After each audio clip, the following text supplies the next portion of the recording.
wala po sa electoral board, wala sa makina ang mag-determine sino ang gusto mo. Botante lang po ang may karapatan niya.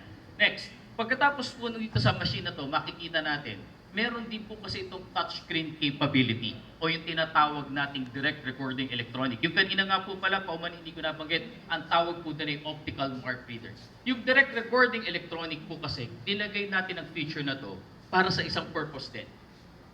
Kung dun sa mga bansa, meron po tayong 92 Philippine embassies and consulates worldwide.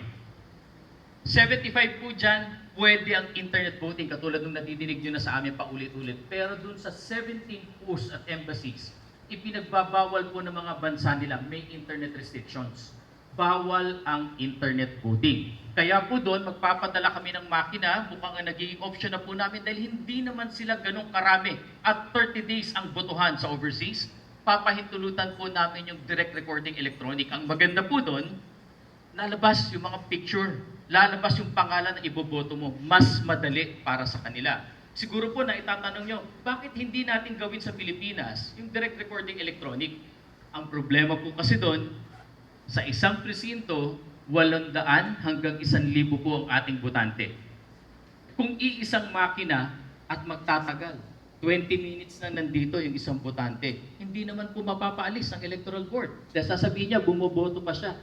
Ma-hijack po yung proseso, maiipit at hahaba yung pila at hindi na makakaboto lahat. And besides, ang priority po natin sa Pilipinas sa in-country voting ay yung paper-based voting. Para po meron tayong basihan sa balota in case magka-protesta, meron pa dun sa resibo at higit pa dyan.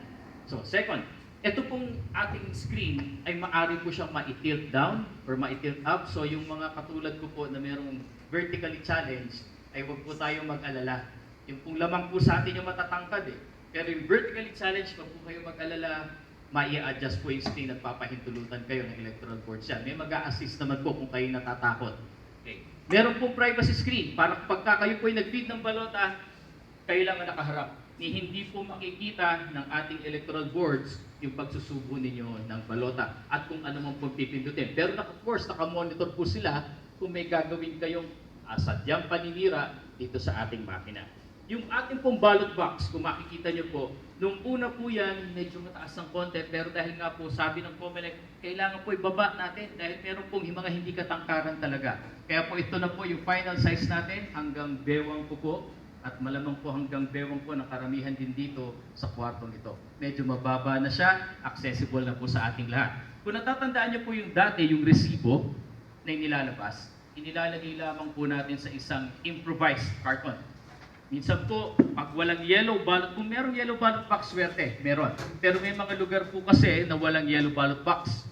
So ang nag-i-improvise po kami doon, nung tinatawag natin na box na pinaglagyan ng ballots, doon natin dinedeposito ang resibo. So sasabihin niyo, resibo nga ng voter, bakit hindi pinapauwi sa voter? Ang purpose po kasi ng resibo